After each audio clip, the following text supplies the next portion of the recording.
ప్రియమైన నా ఆత్మ బంధువులకు, విధాత టీవీ ప్రేక్షకులకు అందరూ రాజశ్యామలాదేవి కాళభైరవుని అనుగ్రహంతో సుఖ సంతోషాలతో ఉండాలని కోరుకుంటూ మీ విశ్వసాయి గురూజీ. రాశి ఫలాల్లోకి వెళ్లే ముందు మనం ఈ నెల అంటే ఫిబ్రవరి నెల 23వ తేదీ ప్రదోష వేళలో మాఘ పౌర్ణమి నాడు రాజశ్యామల సహిత మహాకాళ భైరవ హోమం మన పీఠంలో ఎప్పట్లాగే జరుగుతుంది. చాలామంది భక్తులు మన పీఠంలో ఈ హోమంలో పరోక్షంగా పాల్గొని అనేకమైనటువంటి ఫలితాలు పొందటం జరిగింది. అలాగే అందరూ కూడా చాలా బాగున్నారు, అందరూ ఇంకా బాగుంటారు. మీరు కూడా ఎవరికైనా సరే ఎటువంటి దోషాలున్నా, మీ నక్షత్ర దోషాలు కావచ్చు, శనికి సంబంధించిన దోషాలు కావచ్చు, అధికార ప్రాప్తి కోసం కావచ్చు, లేకపోతే ఏదైనా ప్రమోషన్ కావచ్చు, వివాహం గురించి ఏ సమస్య అయినా సరే ఇటు రాజశ్యామలాదేవి అటు కాలభైరవుడు ఇద్దరూ కూడా అందరినీ రక్షిస్తారు. తప్పక అవకాశం ఉన్న వాళ్ళందరూ కూడా ఈ వీడియో కింద స్క్రోల్ అవుతున్నటువంటి వాట్సాప్ నంబర్కు వివరాల కోసం మీరు మెసేజ్ చేసినట్లయితే తప్పకుండా దీనికి సంబంధించినటువంటి వివరాలు తెలియజేయబడతాయి. అలాగే మన వాట్సాప్ ఛానల్ను కూడా ఫాలో కండి. అలాగే మనం హోమం అయిన తర్వాత ఎప్పట్లాగే ఈ హోమ ఫలితం కోసం మనం ఎవరికైతే ఆకలితో ఉంటారో వారందరికీ కూడా అన్న ప్రసాద సేవ కూడా చేయడం జరుగుతుంది. ఈ విషయాన్ని కూడా గమనించగలరు. ముఖ్యంగా ప్రతి ఒక్కరూ కూడా చాలా శ్రద్ధతో వినాలి. ఎప్పుడు మనకు అనేకమైనటువంటి బాధలు ఉండొచ్చు, లేకపోతే ఆనందం ఉండొచ్చు, కానీ మన కర్మను తొలగించేది మనం చేసే సేవే. అనుకుంటారు మనకెందుకులే ఈ సేవా కార్యక్రమం చేయాలి. మీ అందరికీ తెలిసిందే, మనం ఒక పిల్లల కోసం ఒక ఆశ్రమాన్ని ఆల్రెడీ నడుపుతున్నాం. అందులో 60 మంది పిల్లలు ఉన్నారు. మరలా ఇక్కడ కూడా ఈ పీఠంతో పాటు ఒక ఆశ్రమాన్ని కూడా ఏర్పాటు చేయడం జరుగుతుంది. ఇక్కడ కూడా కొంతమంది తల్లిదండ్రులు లేనటువంటి పిల్లలు, లేకపోతే సింగిల్ పేరెంట్ ఉన్నటువంటి బాగా పేద స్థితిలో ఉన్న పిల్లల్ని చేర్చుకోవాలనుకుంటున్నాం. మీకు తెలిసిన వాళ్ళు ఉంటే మన భక్తుల ద్వారా మీరు ఎవరైనా సరే మన భక్తులు రెఫర్ చేసినట్లయితే తప్పకుండా మన ఆశ్రమంలో చేర్చుకొని వారిని మంచి విద్యాబుద్ధులతో ఆల్రెడీ ఇప్పుడు ఉన్నటువంటి 60 మంది పిల్లలు కూడా అద్భుతంగా రాణిస్తున్నారు. అలాగే ఇక్కడ పిల్లల్ని కూడా చక్కగా విద్యాబుద్ధులు నేర్పించి వారందరినీ కూడా ప్రయోజకులను చేయాలి. అది మనందరి బాధ్యత. సామాజికంగా మనం ఒక బాధ్యతగా తీసుకుందాం. మీకు ఎవరైనా సరే అలాంటి పిల్లలు ఉన్నట్లయితే మీరు రిఫర్ చేయండి. ఈ నెంబర్కి మీరు వాట్సాప్ మెసేజ్ పెట్టినట్లయితే వెంటనే మీకు మా వాళ్ళు సంప్రదించడం కూడా జరుగుతుంది. మీ అందరూ కూడా ఇటువంటి మహత్తర కార్యక్రమంలో భాగస్వాములు అవుతారని మనస్ఫూర్తిగా కోరుకుంటున్నాను. ముఖ్యంగా మరొక విషయం ఏమిటంటే, ఇప్పుడు మీ అందరికీ కూడా నేను ఈ వీడియో పరిహారాల్లో అంటే చివరిలో శివతంత్ర గాయత్రి మంత్రాన్ని ప్రత్యేకించి ఇవ్వబోతున్నాను. తప్పక పఠించినట్లయితే మీ అందరికీ మంచి జరుగుతుంది. అలాగే మన ఛానల్ మీకు నచ్చుతుందనే భావిస్తాను. అందరూ కూడా మన ఛానల్ సబ్స్క్రైబ్ చేసుకోకపోతే సబ్స్క్రైబ్ చేయండి, వీడియోలన్నీ లైక్ చేయండి, షేర్ చేయండి.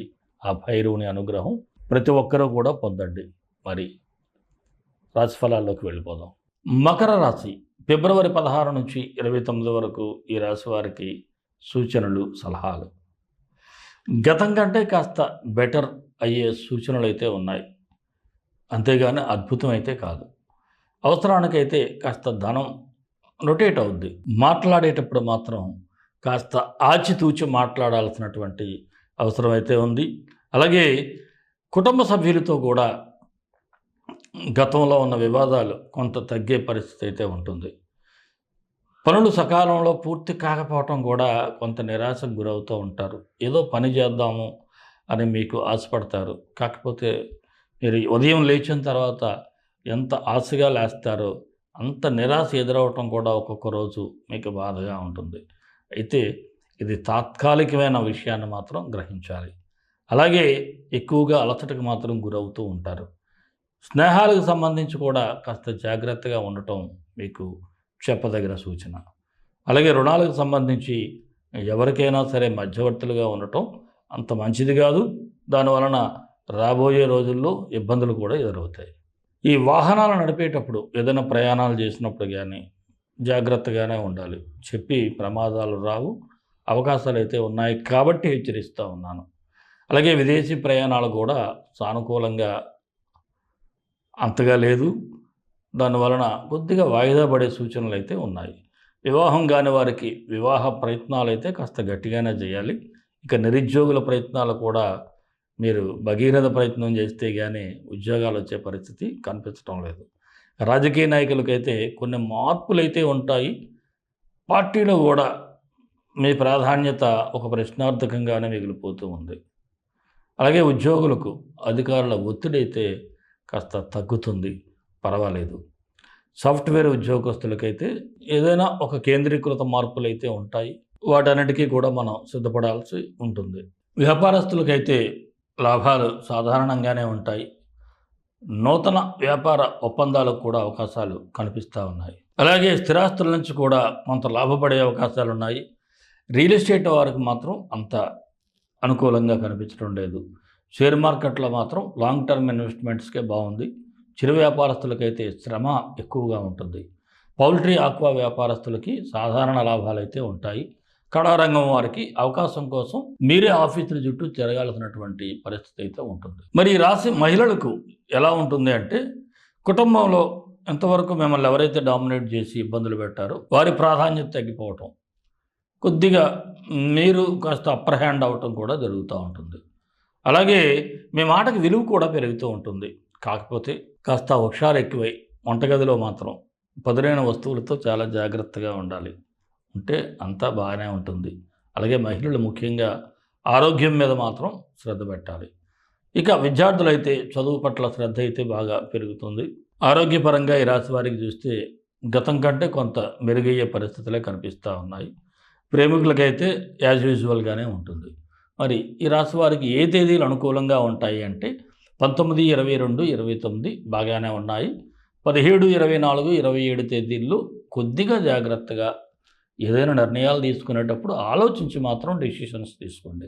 మరి మకర రాశి వారికి మరిన్ని మంచి ఫలితాల కోసం విశ్వగురు సక్సెస్ మంత్రాలు పఠించండి, విజయాలు సాధించండి.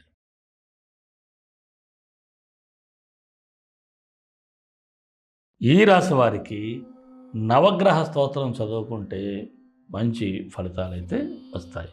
ఆదిత్యాయ చ సోమాయ మంగళాయ బుధాయ చ గురుశుక్ర శనిభ్యచ్చే రాహవే కేతవే నమః. ఆదిత్యాయ చ సోమాయ మంగళాయ బుధాయ చ గురుశుక్ర శనిభ్యచ్చ రాహవే కేతవే నమః. ఈ మంత్రాన్ని డిస్క్రిప్షన్లో ఇవ్వటం జరుగుతుంది. 19 సార్లు పఠించండి. అలాగే ఇందాక నేను మీకు చెప్పాను కదా, శివతంత్ర గాయత్రి మంత్రం. ఈ మంత్రాన్ని మీ అందరికీ ఇస్తున్నాను, జాగ్రత్తగా వినండి. ఇది నిరంతరం పఠించండి, అద్భుతమైనటువంటి ఫలితాలు వస్తాయి. మహేశాయ విద్మహే వాగ్విశుద్ధాయ ధీమహి తన్నో శివ ప్రచోదయాత్. మహేశాయ విద్మహే వాగ్విశుద్ధాయ ధీమహి తన్నో శివ ప్రచోదయాత్. ఈ మంత్రాన్ని ప్రతి నిత్యం కూడా 18 సార్లు ఉదయం సాయంత్రం పఠించాలి. అలాగే ఈ మంత్రాలన్నీ కూడా డిస్క్రిప్షన్లో మీకు ఇవ్వటం జరుగుతుంది. చాలా జాగ్రత్తగా పఠించినట్లయితే, అలాగే మన ఇష్టదైవం కాళభైరవుడు, కాళభైరవ గాయత్రి, కాళాయ విద్మహే కాళాతీతాయ ధీమహి తన్నో కాళభైరవ ప్రచోదయాత్. ఈ మంత్రాన్ని కూడా అందరూ ప్రతినిత్యం పఠించండి. ఆ భైరవుని ఆశీస్సులు పొందండి. సర్వే జనా సుఖినో భవంతు, లోకా సమస్తా సుఖినో భవంతు. దేశం కోసం, ధర్మం కోసం, భారతీయ సంస్కృతి విలువల కోసం పాటుపడదాం. స్వస్తి.